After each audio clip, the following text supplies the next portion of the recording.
হাসিনা আমলে হওয়া প্রশ্নবিদ্ধ ৩ জাতীয় নির্বাচনের মাস্টার প্ল্যান ২০০৮-এর পরপরই করে ফেলা হয়েছিল।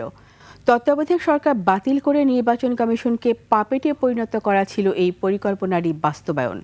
এই আওয়ামী শাসন আমলের সর্বশেষ ৩ নির্বাচনে অনিয়ম কারচুপি তদন্তে গঠিত কমিশন প্রধান উপদেষ্টার কাছে তাদের প্রতিবেদন হস্তান্তরের পর এসব কথা জানায়।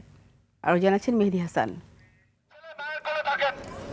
২০১১ সালে বিরোধী দলগুলোর মতামতকে উপেক্ষা করে সংবিধান সংশোধন করে তত্ত্বাবধায়ক সরকার ব্যবস্থা বাতিল করে হাসিনা সরকার। এরপর বিএনপি সহ বিরোধী দলগুলোর বর্জনের মুখে ২০১৪ সালে ভোটারবিহীন ও একতরফা নির্বাচন অনুষ্ঠিত হয়। ২০১৮ সালে রাতের ভোট আর ২৪ সালে হয় ডামি নির্বাচন। নায়াসিনামাইড ও স্যালিসাইলিক সমৃদ্ধ লিলি ফেস ওয়াশ যা ফেসের ডেড স্কিন সেল দূর করে দেয় দ্বিগুণ ফাস্টার ব্রাইটেনিং।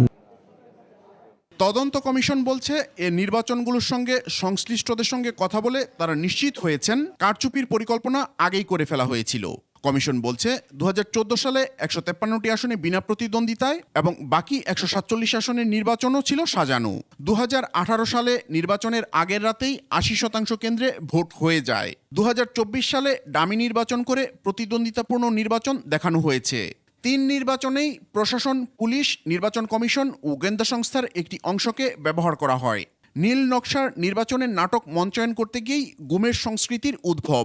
২০১১ সালে 15th amendment of the constitution, এটার পেছনে একটা বিরাট একটা মাইন্ডসেট কাজ করেছে। মাইন্ডসেটটা হলো যে কেয়ারটেকার গভর্নমেন্ট থাকলে ইলেকশন এত সহজে জেতা যায় না। অন্য কোনো দেশের কোনো ছিল কিনা সেটা বলা মুশকিল, বাট যারা ডেমোক্রেসিতে বিশ্বাস করে তাদের পাবলিকেশনসে এগুলো ছিল। আর একটা হচ্ছে অনেকে বলে ভারত থাকতে পারে, সেটা আমরা স্টাডি করি নাই। কথিত এই নির্বাচনগুলো আসলে গণতন্ত্রের মৃত্যু ঘটিয়েছিল।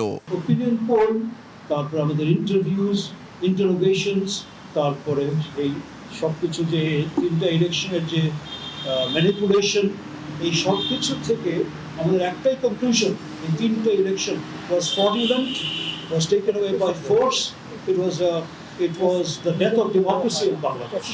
এই 3 নির্বাচন নিয়ে তদন্ত করতে গিয়ে ২০০৮-এর নির্বাচনেও অনিয়মের ক্লু খুঁজে পেয়েছে কমিশন। ২০০৮-এ আমরা একটু রেফারেন্সে আমরা গেছি এই কারণ এটা ব্যাকগ্রাউন্ড স্টাডি না করলে, আপনি হিস্টোরিক্যালি যদি আপনি একটা ইস্যু না দেখেন তাহলে আপনি ওটাকে অ্যানালাইজ করতে পারবেন না।